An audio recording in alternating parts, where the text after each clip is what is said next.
All right. Hello, everyone. We're going to give everyone about 30 more seconds to join us, and then we're going to get started for the day.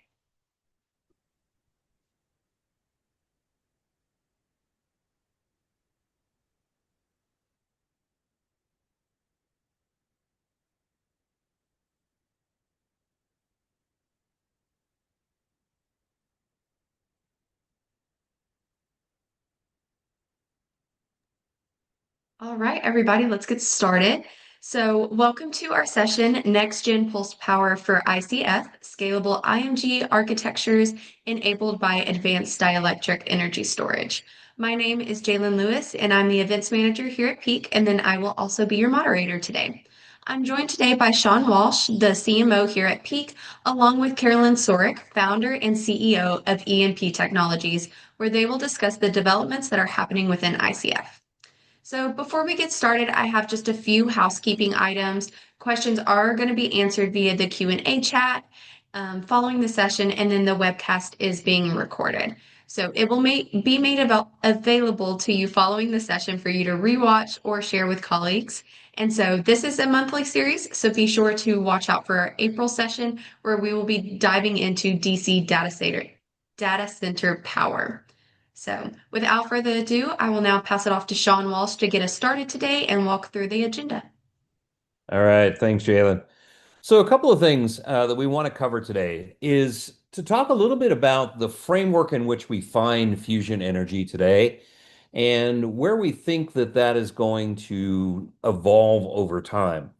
Next is how do we make this competitive? We all know there's still some scientific challenges that have to be done, but at the end of the day, if the price point isn't competitive, then it won't matter how innovative the technology is. And then through that, we'll walk through where the market's going, what we're seeing for trends, and then I'll turn over to Caroline to talk about the actual technology because I'm a sales and marketing guy. So don't hold that against me. All right. So with that being said, just a couple of benchmark numbers I want to throw out here. So this is a combination of data from the IEA and from Bloomberg. And, this won't come as a big shock to anybody. Power demand is growing. It's going to more than double over the next decade. What's driving it? Well, think about how many billions of Google searches are done every day.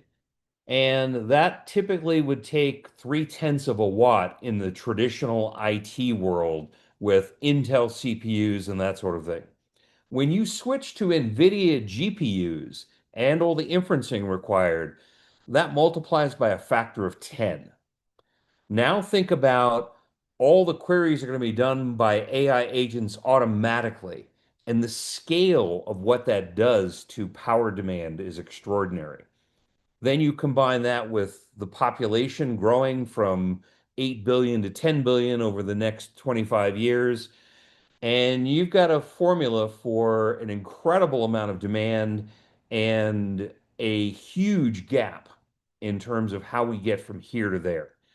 If our friends at JP Morgan are right, roughly $5 trillion are going to be spent on AI infrastructure, data centers, power, CPUs, GPUs, memories, you name it. And it's going to be another 2 trillion just to put the power infrastructure in place. So to say that this is an extraordinary amount of money is an understatement.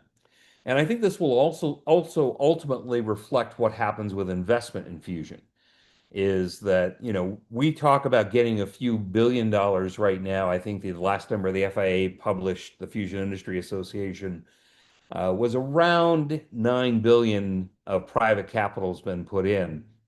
I can easily see that becoming 40 or 50 billion over the next decade.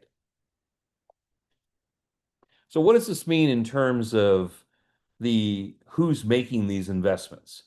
The folks you would expect: Amazon, Microsoft, Alphabet, Meta, all had extraordinarily record earnings, and their stocks got hammered because they said, we're going to go spend another $100 billion building out IT infrastructure each. So just to kind of put that in perspective, virtually infinite money is going in here. To put this in perspective, Google last year had profit of $150 billion. Just let that sink in for a minute. The profit was 150 billion.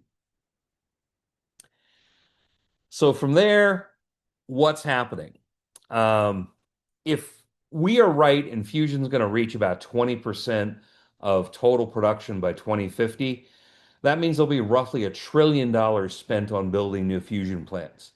To put that in perspective, 20% of the forecasted revenue by 2050 would be approximately 1,500 new fusion plants at 1 gigawatt each. So if you think about some of the recent data center announcements from Meta and Google and these other places, they're not talking about how many CPUs, how many servers. They're deploying them in gigawatts. So each of these guys are talking about multiple programs between 1 and 10 gigawatts worth of power. Every one of those is a power plant.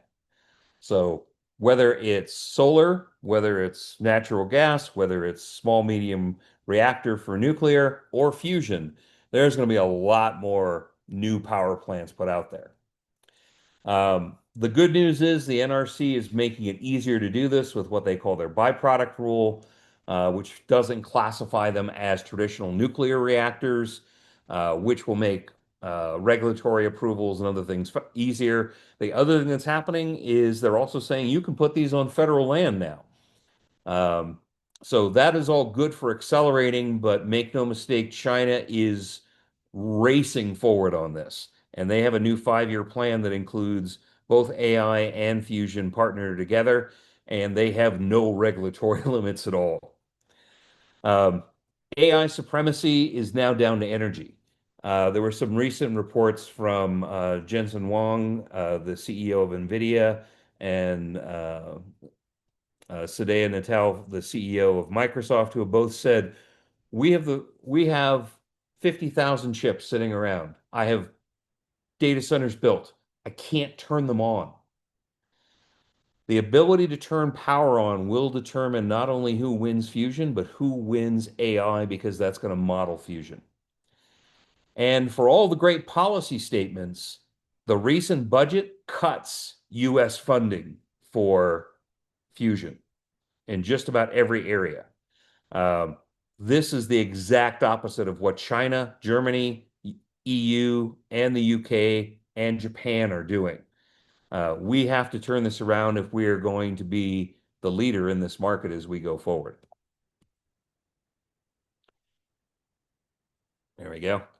One of the other interesting wrinkles in all of this is public and private capital. We're seeing IPOs from the TAE company and General Fusion using a SPAC.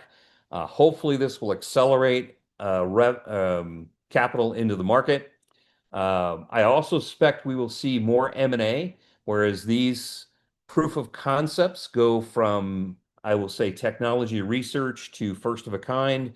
You're going to see the GE Veronas, Siemens, Schneiders, Hitachis jump in and start to scoop these companies up because they do not want to be left behind. Um, and China is spending more than all of us combined. I'll talk a little bit more about that in another slide, but we have to be very, very conscious of the fact that while we have a technology lead, and I think we have an intellectual property lead, last year China filed more new patents for fusion than all the rest of the world combined. And the other interesting piece is we're seeing state and regional fusion programs come out. So whether it's Type 1 with the University of Tennessee and the TVA, or the conglomerates that have been put together in California, Washington, and Wisconsin, British Columbia, where General Fusion is, and now with Proxima, RWE, which is a big nuclear power company in Germany, and the state of Bavaria. And I did have to go look that up because someone said, is it still a state in Germany? Which apparently it still is. So a little bit about where we're seeing the threat. Um, Number one is they are viewing this as a military program, not a civilian program. And this changes the game substantially. It takes any rules they normally have off. The best estimates we have from the Wall Street Journal and from other articles that we've read is they're outspending the US 2 to 1 in 2025, 2026, and based on the current budget, looks like they'll do it again in 2027. Um, the fact that they're making this military integration is showing how significant they see it strategically. The other biggest risk for us is that they control the supply chain. So no matter what happens, take those 1,500 fusion machines that we're guessing, someone is going to deploy them. And whoever does deploy them now owns the supply chain. Because if you ship the plant, that means you define the supply chain, you define the parts, you define where that money goes, and you control all of it going forward for decades. This is the biggest strategic risk we have because if we don't win first to market and we don't build domestic and allied supply chains, this will be over, just as we saw in batteries, as we've seen in solar panels, as we've seen in wind systems, as we've seen in a number of other ASIC areas. The pattern's there. We have a choice whether we're going to fall into the same trap again. So I believe China is going to announce the Sputnik moment probably in 2027, 2028. I hope that we respond in kind, but right now I would say that is the greatest risk in terms of US and allied fusion business.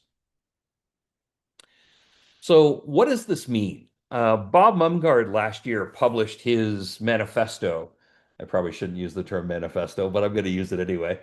On the 6 steps and the criteria for fusion energy being successful. And one of the things that leapt out at me was this statement that fusion power needs to be at $50 per megawatt hour in order to be successful. Because no matter how cool it is, price still has a huge impact on things. The CEO of GE Verona said they are sold out on transformers and gas turbines to generate power through 2030. They're not trying to build fusion. They're trying to build more plants to build those existing infrastructure. So that's why I say there'll be more M&A over the next 3 or 4 years in this field because they're so busy trying to meet demand, they can't do the R&D. So this is going to be a market where the big fish will eat the small fish as we go forward. So let's kind of set the stage here again. If power demand doubles, that means we're going to need somewhere between 12 and 14,000 new 1 gigawatt plants. If we do 20% of it with fusion, you're in the 1,600 plant range. That means we still got to make 8,000 gas, solar, or turbine or nuclear plants on top of it. This is one of the most extraordinary expansions of electricity since the beginning of the Industrial Revolution. So, what does that translate into in terms of relative value? So, right now, solar is still the cheapest and fastest way to get power on the grid. You can do a 1 gig solar farm in less than 18 months. It's proven, been done hundreds of times, and it is by far the number one source of new gigawatts going on the grid in the US, in China, in Europe, in India, you name it.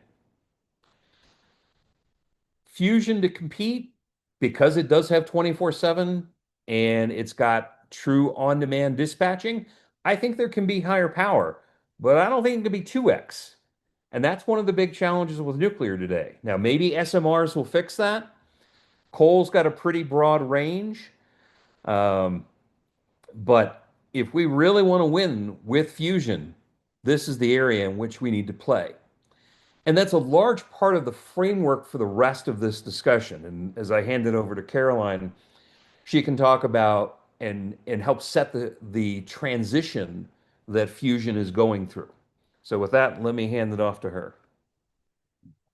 Excellent. Thanks, Sean. And before we get started, I do want to say thank you so much, Sean and the Peak team for hosting me today. Looking forward to this discussion. All right, just to set the tone before we dive into the content and the technical aspect, I do want to take a moment to recognize that Innovations like IMG, as we're going to discuss today, did not appear overnight. In fact, they're built on decades of breakthrough in pulse power systems, power electronics, material sciences, and high energy physics. And we're so fortunate to be building on the work of so many of those researchers, engineers, institutions, anyone who's really contributed to advancing this field long before we have. In many ways, we are truly standing on the shoulders of giants, as well as continuing the work of pushing these technologies towards deployment in advanced fields like fusion. Okay. Okay, great.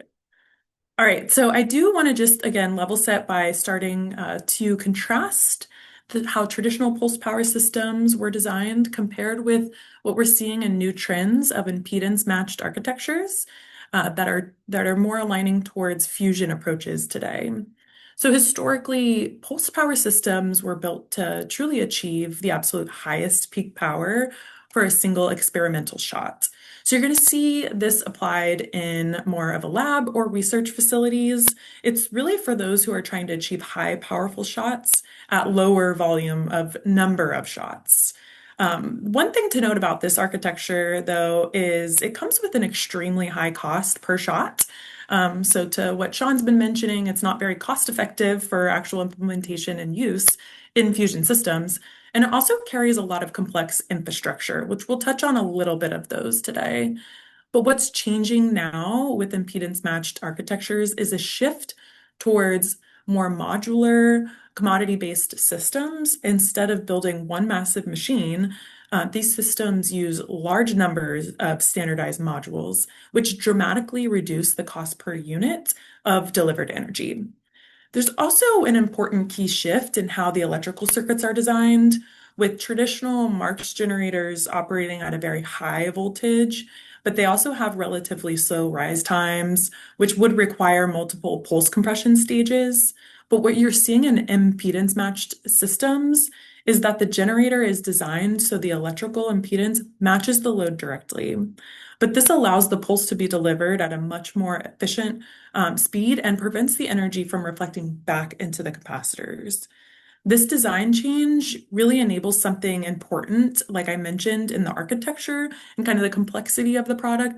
Instead of relying on high pulse forming lines and water tanks to shape the pulse, which again can complicate these systems and add more variables to have to troubleshoot, these systems with IMG can generate the required pulse directly at the load, which overall results in higher energy efficiency and a system architecture that can actually scale with thousands of modular units operating together rather than that single monolithic machine approach.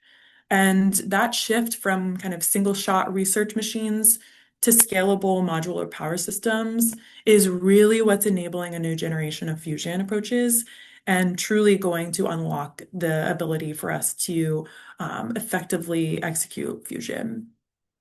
But now that we have outlined the architectural shift, I think the next question would be is who's actually pursuing impedance matching? Is it going to work? What does it actually even look like? And how does it operate at scale? So let's take a look at some of the players today.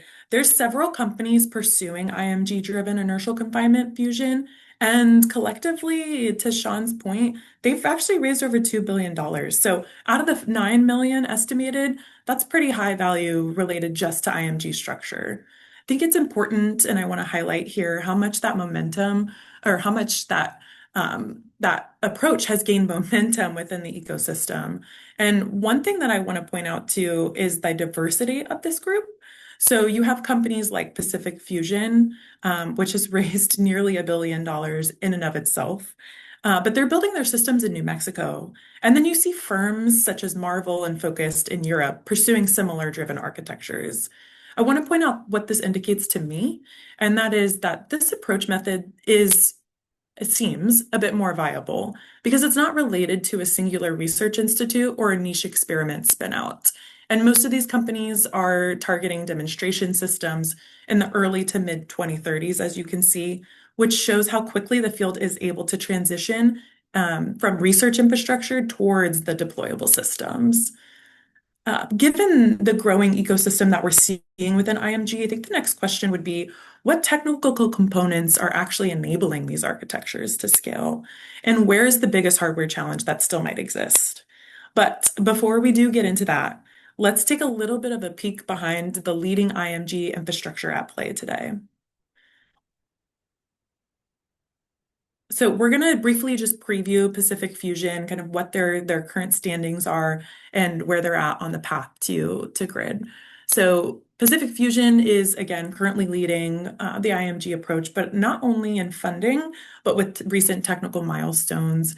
Again, they launched that unprecedented Series A, reflecting what I would consider a major confidence in IMG fusion architectures. Their system uses impedance-matched Marx generators and a modular design made up of 156 pulsar units, which again allows the system to scale more like industrial infrastructure rather just a single experimental machine. Their goal is really aggressive in the fusion realm, and it's to achieve a net facility gain around 2030, positioning them truly amongst one of the leading timelines in the fusion industry. I'm sure we're definitely going to want to keep our eyes on Pacific as they progress towards full-scale operational readiness, without a doubt. I just wanted to also point out too that, it's not just IMG that's going to get us there and pulse power, but it's part of a broader innovation landscape. And I believe Sean mentioned it too. There's several technical breakthroughs that still have to happen for all of this to come together. Many of the fusion approaches rely on other major scientific breakthroughs, one being high energy laser systems. These fusion programs are targeting commercial timelines ranging, aggressively from 2030 to 2035 timeframe. So not a lot of runway to pick up a lot of scientific breakthroughs. But with facilities like NIF, Lawrence Livermore, they've achieved fusion gain greater than one in research environments, which obviously is a major significant milestone. However, translating that into commercial power generation is a different beast, and it will require significant additional engineering and design work, especially to get to the cost targets that are needed to actually prove efficiency. I think, in other words, while progress is exciting, reliable fusion power production is still a future milestone for the entire field. But let's get back to IMG at this point. And Sean, maybe let's take a look at how the systems are built up with critical hardware like high voltage capacitors and how they operate at full scale. So back to you. Thank you. All right. So, obviously, with any webcast, there's a little bit of shameless self-promotion. So I apologize for that as we go through this. Um, but part of how our partnership developed was we were both looking at this market and solutions. We have developed this material that we call NanoPlex HDC. HDC stands for high dielectric constant. So it came out of work we've done with a number of the national labs and other folks to help develop a material that could answer this IMG, high shot, high demand environment. So we've worked to help develop this with a number of folks, and E&P then stepped in. Oops, sorry, I'm used to hitting my keyboard, not the other. So right now, the most of the material that's used in traditional film caps is either paper or BOP. And we're looking forward to how do we get higher energy density and smaller footprints. And that's a large part of what we've tried to do with this material. So next, we partnered with E&P to come up with a new capacitor that will give us the ability to have that higher charge and voltage. And Carol, why don't you talk a little bit about that before we go further? Yeah, absolutely. So what we're innovating, like Sean mentioned, is related to the packaging sizes, but not only physical footprint reduction, we're also looking at longer lifetimes with these capacitors operating at, higher voltage use cases, uh, allowing the system and the capacitors to operate under, dense stress and high temperature environments while surviving a lot longer. We're also, as we'll get to the back end of this presentation too, looking at the ability to foresee and prescribe preventative maintenance for these components because we understand truly how they're going to operate at the full scale. And then each of those capacitors in this new architecture go into a module. I call it a power block for this description. I'm sure other people have different words, but usually it's a pair of caps with a switch. And this becomes the core element of that synchronized pulse power system. So from there, those are usually architected into a ring that I have dubbed a power stage from looking at a couple of the other things that IMG vendors have said. I may not, other folks may have different names for them. But this then becomes the beginning of that push of that synchronized pulse of power to generate the appropriate force for the laser systems. Those stages are then put into a power module, and these can be anywhere from 15 to 25, depending upon which platform you look at. Then those in turn are put into what I call the shotgun shells here, um, where they go into these chambers that then drive the actual fusion process into the overall machine. And these are still, as large as it might sound, excuse me, significantly smaller than what you see at ITER or Sandia or NIF or some of the research systems, because these are designed to be cost effective. And just to give you a ballpark, um, if you want to buy a fission reactor from one of the major vendors, a Westinghouse or whatever today, you're probably going to spend 4 to 5 billion on the actual system and another 5 to 10 billion installing it and getting it up online. So that's one of the reasons why when I was showing the price per power chart, nuclear is still relatively expensive.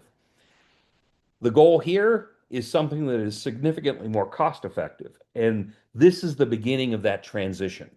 It's that modularity, it's the ability to have a sustainable supply chain, multiple vendors, all the things that are required in order to get scale as we go forward. Now, this may not be the most perfect rendering. I tried to neutralize it and make it as generic as I can, but I think it shows the change in architecture versus some of the more research focused systems that are out there. So with that, I'm going to hand it over to Carolyn again, let her take you through how E&P is building those modules and capacitor bricks for us. Great. Thanks, Sean. Yeah, so we're going to shift from, again, that system level that Sean just presented down to the hardware enabling these architectures. And that's exactly where E&P fits in here. All right. So at our core, we design and manufacture advanced high voltage capacitors for extreme energy environments, just like fusion, pulse power, and advanced power systems found in defense applications as well. The company was founded to challenge what has historically been a very stagnant and overseas dominated industry. The capacitor technology hasn't really evolved at the pace required for these next gen energy systems. So our entire focus is to rethink how these components are designed, built, and not only those two critical aspects, but how they're operated at full scale. What we're doing is we're partnering with breakthrough material companies just like Peak Nano, while also applying some AI-driven design optimizations for faster turnarounds and iteration cycle reduction, as well as automated and advanced manufacturing to push performance, reliability, and scalability much further than traditional capacitor approaches. E&P Technologies was founded out of a firsthand experience that I had working in the fusion industry. I recognized a major gap in the supply chain and suffered firsthand from the lack of available components with high performance and reliability built into them, as well as lead times and the technology that we needed to advance and scale our systems. There simply just weren't enough suppliers capable, again, of delivering the kind of capacitor that we were looking for in these new systems. So the company was created with such urgency to help fill that gap from the industry.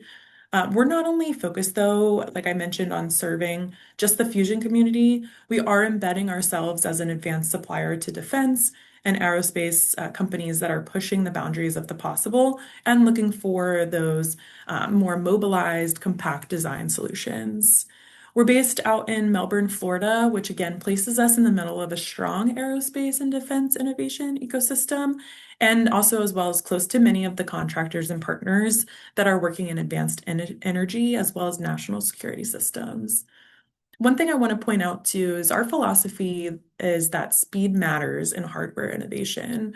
We do this by focusing on building and testing prototypes rapidly so we can validate that performance directly with our customers. And then importantly, we also design around the needs of the end systems. So we're also prioritizing manufacturability and working to rebuild kind of the technical infrastructure required for these critical components to be built here in the US. All right. Again, E&P Technologies, we're focused on designing and innovating. We're also focused on advanced manufacturing of high voltage capacitors that can meet the demands of any next-gen power systems. Our products can range from 5 kV up to 250 kV, depending on the applications. Again, our products, the key here is that they evolve alongside our customers' innovation, keeping up with their cutting edge requirements. We're not just looking to build a catalog of products. We really want to understand and create components that matter at the end system and allow the customer to completely evolve and innovate, their designs. We're doing this by re-envisioning what capacitors can do. We're pushing the boundaries of the durability, performance, and reliability in those extreme environments. So I want to show you how our approach to design, testing, and manufacturing gives us that edge in delivering these capabilities very quickly and reliably. So at E&P, like I mentioned, speed just isn't a goal. It's actually how we work day to day. We're bringing cutting edge technology like peak nanofilms into our products and designing around our customers' toughest power requirements. We build hardware early to test ideas fast, and we're not afraid to fail early as long as we're extracting lessons learned from those. Again, we're eliminating kind of these design loops that we might see ourselves in, and we're just executing with real prototypes, providing, real performance feedback. Okay. Innovation at E&P means more than just new materials and designing and kind of the buzzwords around AI and automation, but it's transforming the way that we approach the solutions around those keywords. For example, with our AI-driven design platform, we're looking at integrating the customer's requirements from the start. This allows our products to, feature as the requirements to hit the customer demand very early on in the design process, as well as the traditional kind of characteristics that will be required from that performance of the capacitor. One thing that we're also leaning into is our products having a feature of advanced embedded diagnostics. This technology will provide real-time insights, predictive maintenance, and simpler troubleshooting, which puts, our customers in state truly in mind because it allows them to understand via a digital dashboard, how the power plant's operating, where there might need to be predictive and preventative maintenance so you're not down on weeks and months on end replacing components. But that's where that modular design really comes in hand with operability and designing for manufacturing. We're also optimizing layouts and incorporating those high performance materials to deliver the most compact and high performing products as possible. And on the manufacturing side, we're using advanced automation for repeatability as well as consistency within automated testing. And we're also reshaping kind of our production mindset. And we're using a pod-based method to enable higher throughput and mass batching, which I would love to talk if you're interested offline what that actually means. But simply put, we're rethinking and reshaping every step to deliver faster, smarter, and more reliable solutions here. All right, so that was a bit of a background on E&P Technologies. I want to just give some brief thoughts from, my experience. with seeing kind of the industry shaping with IMG structure, as well as from E&P's perspective, kind of what the thoughts are around IMGs. The systems really truly benefit from these modular designs. Again, these can be stacked in parallel series and, collectively combined to scale to the power they need. So they also need to be line replaceable units, so that modular component comes in handy. That modular infrastructure rather comes in handy when you're talking line replaceable components. So again, kind of going back to the fact that maintenance can happen without shutting down an entire system is really, really a benefit here with IMG infrastructure.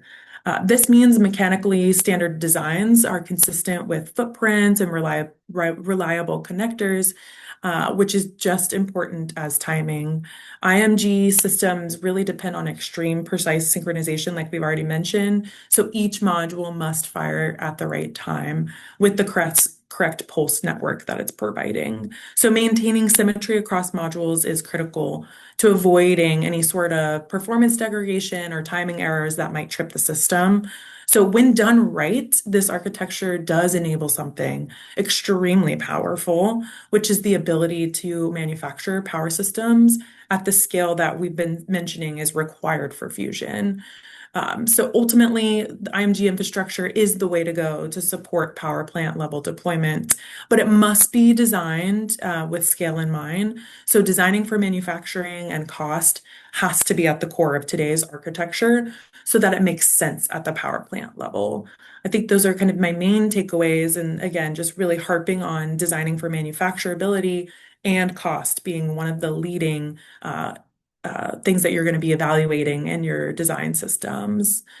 Again, just kind of giving overview and thoughts on capacitors when it comes to IMG and Fusion Realm.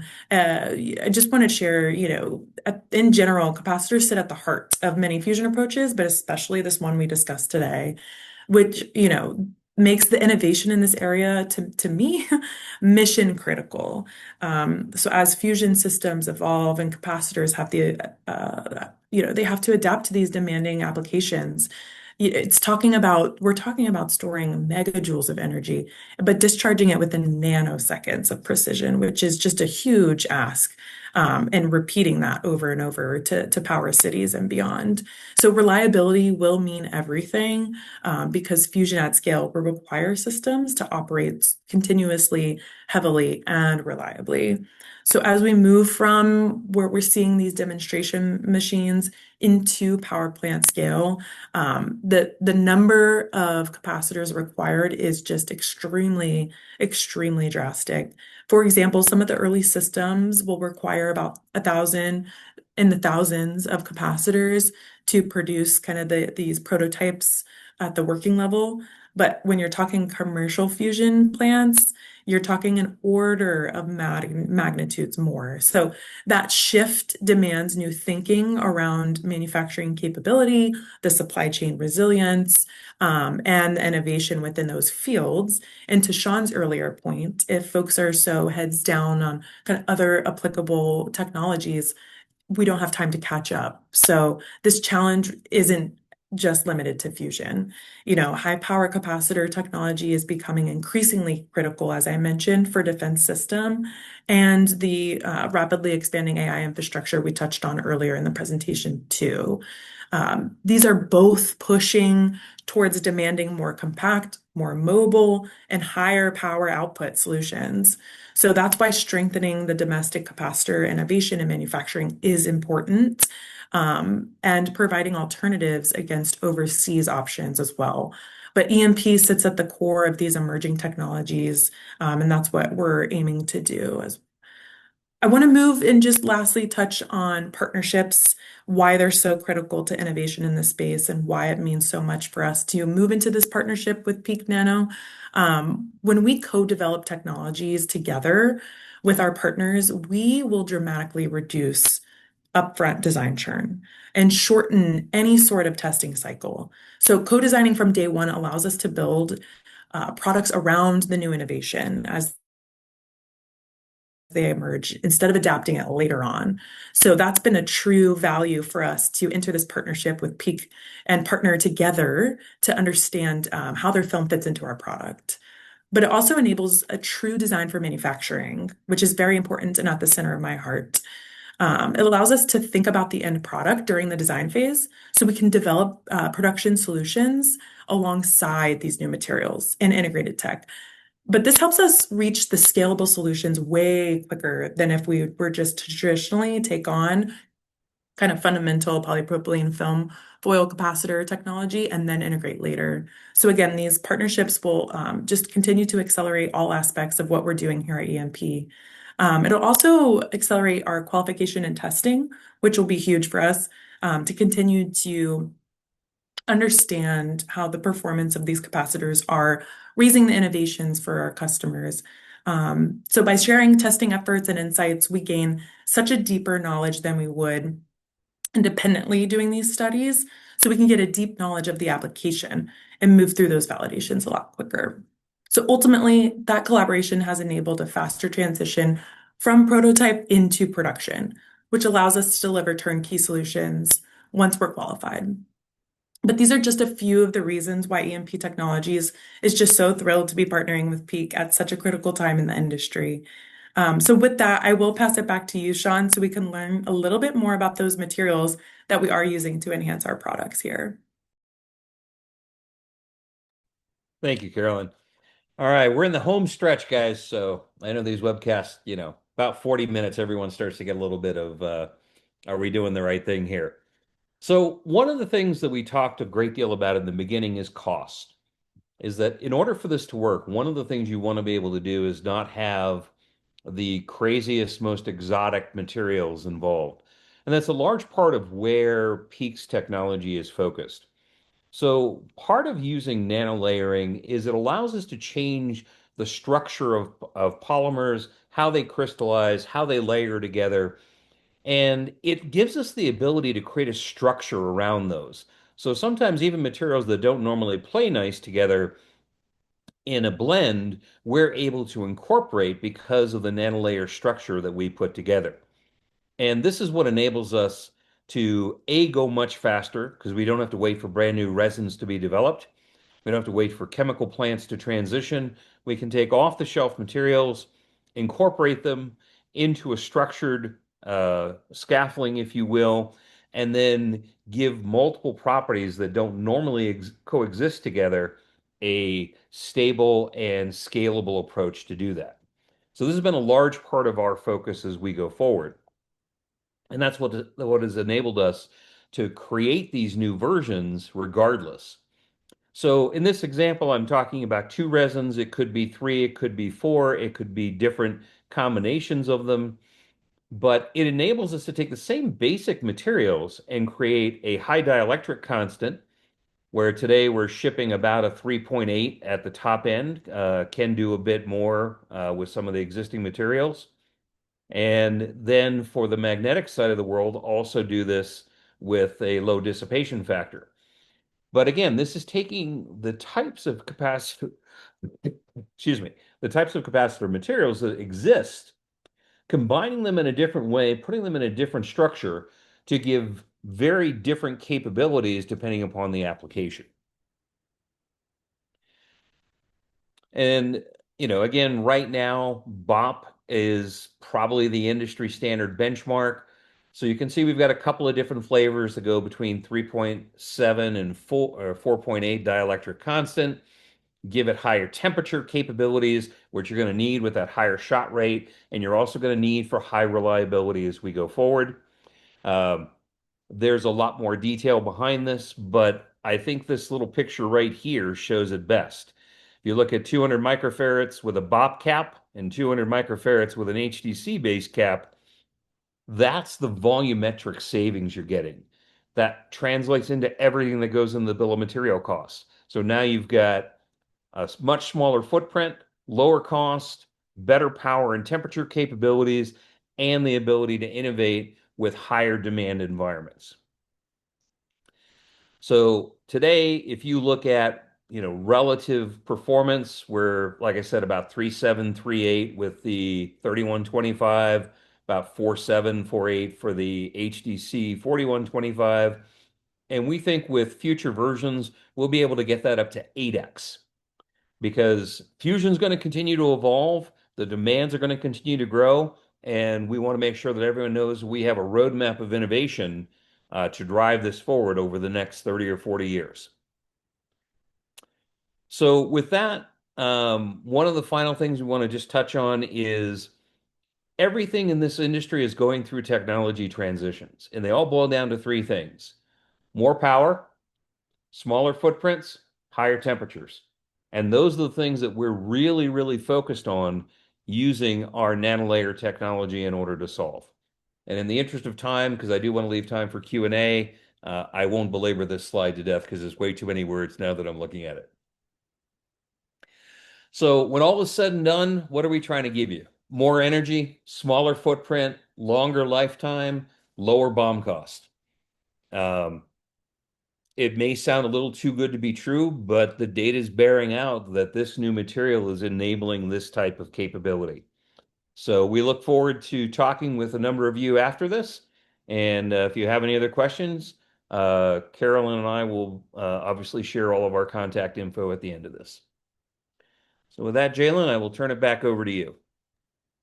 All right, thank you both. So right now you should have a poll that has popped up on your screen. And so if you don't mind just taking a few moments as we move into our Q&A portion to fill that out, it should be fairly quick. So our first question is going to be, why do we need new caps if IMG is already in development? Yeah, I can take that one. So you can do IMG with traditional capacitors. It's not going to be as efficient. And like we said, driving on the spatial requirements for traditional capacitors versus what you're able to optimize through innovation is going to give you a lot more performance reliability, a lot more reduction in space, and overall going to enhance your operating conditions. Again, there's some challenges with the supply chain today as it exists with traditional capacitors, with the time that it takes to deliver the quantities that would be needed for IMG.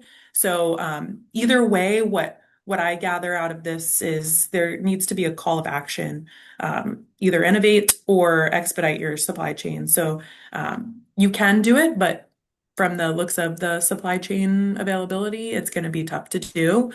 So innovation, I think, is key at this point, just to push for something new to really get the most out of IMG. Absolutely.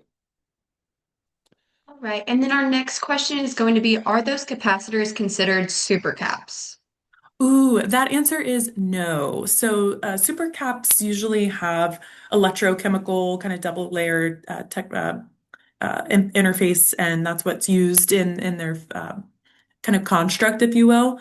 Whereas pulse capacitors have dielectric electric field. You're going to see in supercaps a much lower volume, and obviously you have lower voltage. And then in pulse, you're going to have a lot higher voltage. So it actually would be a disservice to call these capacitors supercaps because it's totally against the principalities of what we're offering with high voltage. Wonderful. Our next question is, do you really think a US company can beat China in capacitors?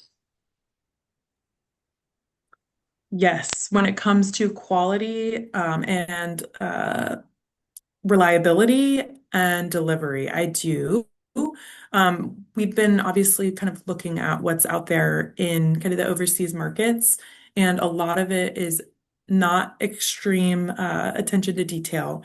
There's a lot of challenges with the quality once you actually kind of look into the product and the wear and tear of the product itself, of the capacitors. The lifetimes aren't as solid, and when it comes to reliable products, we can absolutely beat out with a US manufacturer. I don't know, Sean, if you had anything else to add there. Yeah, I do. If you consistently look at where new product innovation is done, not that it isn't done globally, but a large percentage of new technology is developed in the States. And part of that is because of the capital structure and the way we fund VC. Traditionally, what has been done by the National Science Foundation and the PhD programs and all that other fun stuff. And When we tend to lose leadership is when we outsource manufacturing. And this is a simple strategic choice. And I believe that we can continue to do that here. Will it be the absolute cheapest cost? No, probably not. But the goal here is not the absolute cheapest component material conversion cost. The question here is the net cost of electricity production. And I do absolutely believe we can do that domestically. Wonderful. Our next question is, will innovations in compatible polymer blends to increase dielectric constant reduce cost of the capacitors compared to nanolayer co-extrusion? So I think the answer to that is no. And the reason I say that is we can use those. The delta between a traditional off-the-shelf polymer and what we produce in nanolayers is typically less than 10%. So the incremental extrusion and material cost is negligible. It is less than 10%. In addition to that, we're able to run this on traditional line rate biax lines that are produced by companies like Bruckner and Industry Standard. So it's not like there's a huge disadvantage to this. This is not a completely different process in that sense. And generally speaking, what we've discovered is that, if you take some of the newer higher temperature polymers that they're talking about, where they say, BOP maxes out at traditionally 85 degrees C, maybe 105 with a cooling environment, and you look at something like Stellora from Borealis, where they're claiming 125, we could probably turn that into 175 with our process. And that's why we view this as it's the benefit of the nanolayering process that matters. It really doesn't change the fundamental cost structure. All right, and then some follow-up questions with that. Are there any high field or ultra fast dynamic effects in your supercapacitors that become relevant at extreme peak power, such as nonlinear dielectric response or charge transport limitations? So yeah, just one kind of level set here. So again, they're not supercapacitors, but relevant to high voltage pulse power capacitors, we can kind of answer in that context. So being different than supercapacitors, there is dominant physics in the dielectric field behavior rather than those supercapacitors that you're seeing the electrochemical charge transport. So there's a difference in how we classify that. So the answer might be different than what you're expecting there. So I just want to clarify that. But there are several high field and dynamic effects that we have to consider, including the nonlinear dielectric response. So at very high electric fields, many of those polymer dielectrics exhibit a dependent an increase of dielectric loss. So it can significantly change the capacitance during pulse, but it's overall smaller compared to breakdown considerations, I would say. And was there another kind of back end of that question besides the nonlinear dielectric response, I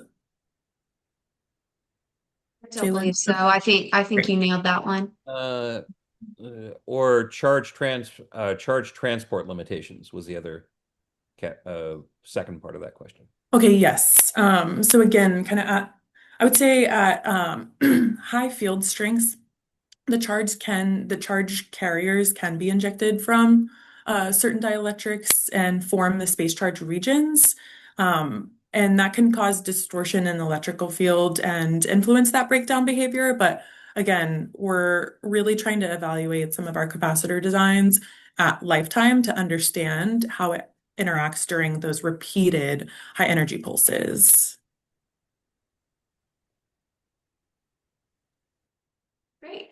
Our next question is, what is your dissipation factor, dielectric loss, and Q target for this application, particularly at operating temperature? And then second question to that, does the current peak nano blends of interest meet those targets? All right, so that is a multi-part answer. So again, in this case, where with the IMG stuff, we're looking at the high dielectric constant. The technical details on that, Craig, I will tell you, I'd like to send you after this because I am not the most technical person. Carolyn, you may know this offhand with some of your work from Mason, but I do not have the exact answer to that one. Yeah, and I would say, obviously it definitely depends on the type of capacitor configuration. So certainly something, Craig, that we could talk to you offline using an example in some of the prototypes and products that we've already produced for some of our customers. We can give you that information.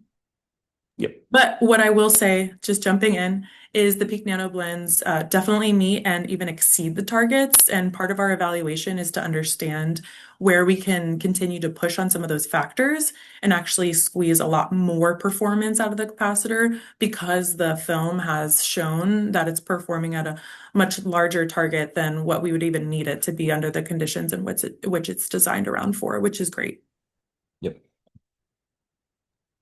All right, so as we are coming up on time, I believe that is going to conclude our next gen pulse power conversation for today. If you have any questions that have not been answered, we can reach out directly to you with those answers. So thank you to all of our viewers for joining us today, and a special thank you to both Sean Walsh and also Carolyn for joining us today and giving their insights on the next generation of ICF.